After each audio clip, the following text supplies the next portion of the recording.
Assalamualaikum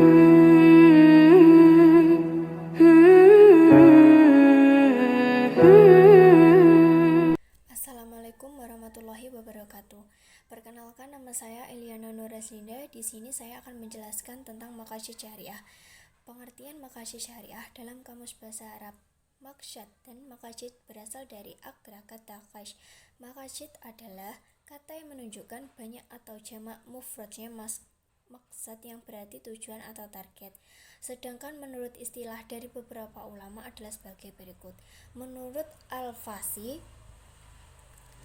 maqasid syariah adalah tujuan atau rahasia Allah dalam setiap hukum syariatnya. Menurut Arizuni, maqasid syariah adalah tujuan yang ingin dicapai oleh syariat untuk merealisasikan kemaslahatan hamba. Dan Syatibi mendefinisikan maqasid syariah dari kaidah berikut.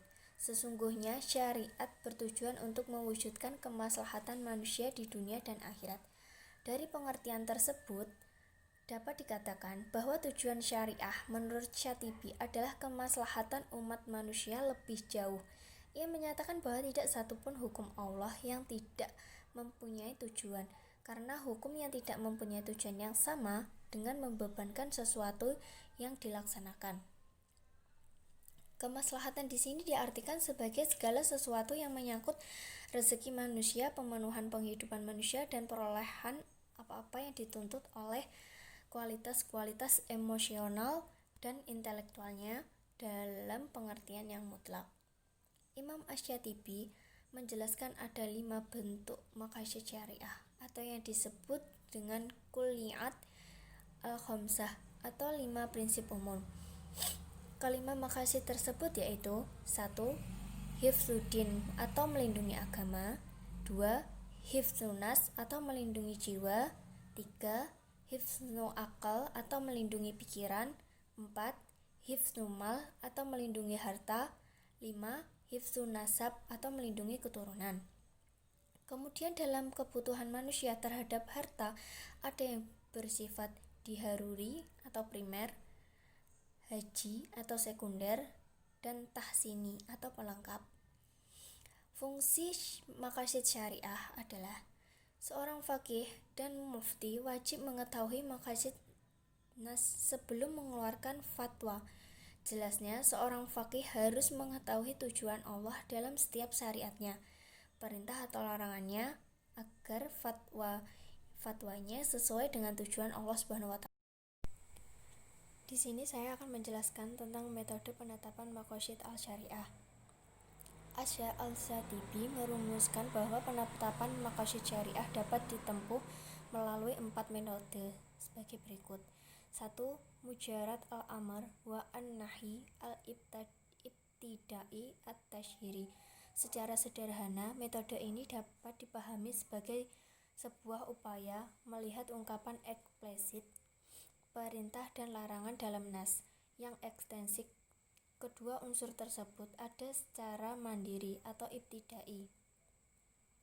Sebagaimana dipahami, suatu perintah menuntut ditunaikannya perbuatan yang diperintahkan, sementara suatu larangan menuntut dijauhinya perkara yang dilarang.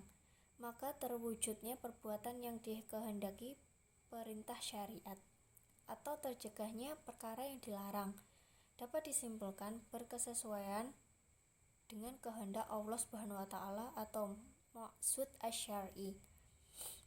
Bila yang terjadi adalah hal yang sebaliknya, perkara yang tidak diperintahkan tidak terlaksana atau perkara yang dilarang justru tetap dilaksanakan juga, maka hal itu dianggap menyelisihi maksud asy-syar'i al-Syatibi. Yang kedua, memperhatikan konteks ilat dari setiap perintah dan larangan. Metode ini pada hakikatnya masih memiliki keterkaitan erat dengan metode pertama, tetapi tidak fokusnya lebih pada pelacakan ilat di balik perintah dan larangan. Dengan pembahasan ini, Al-Syatibi tidak menjadikan ilat sebagai maqasid itu sendiri, melainkan sebatas alamat atau isyarat yang mengarahkan kepada maqasid. Adapun yang dijadikan maqasid adalah konsekuensi ideal dari ilat atau muqtada al-ilal. Dari sisi terlaksananya perbuatan yang diperintahkan dan tercegahnya perkara yang dilarang. Ilat dibedakan menjadi dua, yaitu ilat yang diketahui atau maklumah dan ilat yang tidak diketahui atau ghairu maklumah. Ilat maklumah.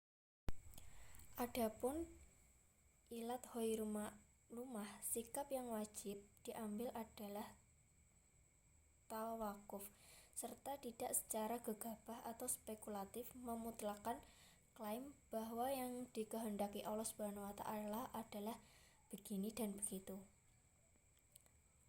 Yang ketiga, memperhatikan semua maqasid turunan atau at-tabi'ah. Semua ketetapan syariat, ibadah maupun muamalah memiliki tujuan yang bersifat pokok atau maksud al-asli, dan yang bersifat turunan atau maqasid at-tabi'ah. Dalam syariat nikah misalnya, yang menjadi maksud al-asli adalah kelestarian manusia lewat perkembangbiakan atau at-tanasul. Sementara setelahnya terdapat beberapa maqasid turunan atau at-tabi'ah, seperti mendapatkan ketenangan atau as-sakinah, tolong-menolong dalam kemaslahatan dunia dan ukhrawi, penyaluran hasrat biologis manusiawi atau al-istimta secara halal, membentengi diri dari terpaan fitnah, dan lain-lain. Semua itu merupakan akumulasi dari maqasid at-tabi'ah dalam syariah nikah. Yang keempat, tidak adanya keterangan syar'i atau syuhud asy'ari. Maksud dalam bahasan ini adalah tidak adanya keterangan nas mengenai sebab hukum atau disyariatkannya suatu perkara, baik yang memiliki dimensi ubudiyah maupun muamalah. Padahal terdapat indikasi yang memungkinkan terjadinya perkara tersebut pada tatanan empirik.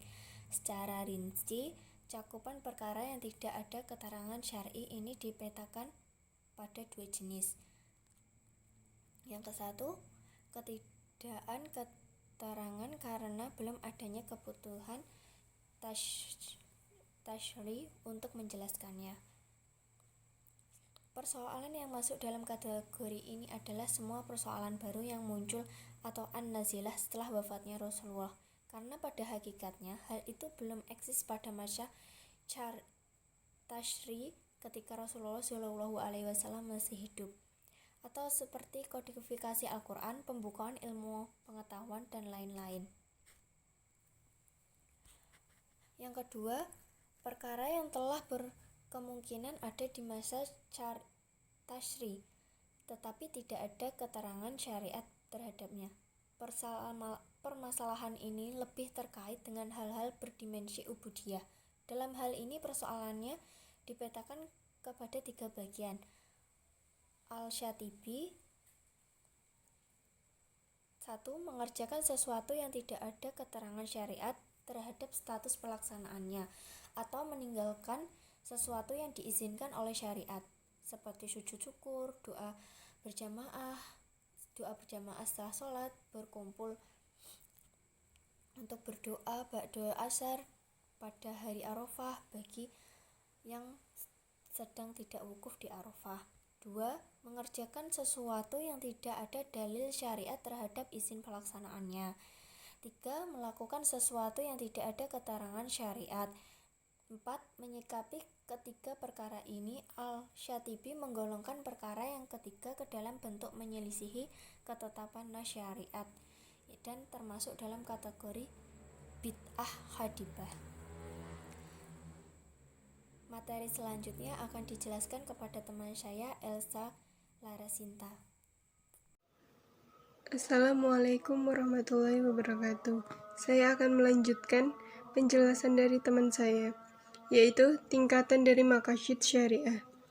Yang pertama, tingkatan kebutuhan daruriyat atau primer ialah kemaslahatan yang menjadi dasar tegaknya kehidupan asasi manusia, baik yang berkaitan dengan agama maupun dunia.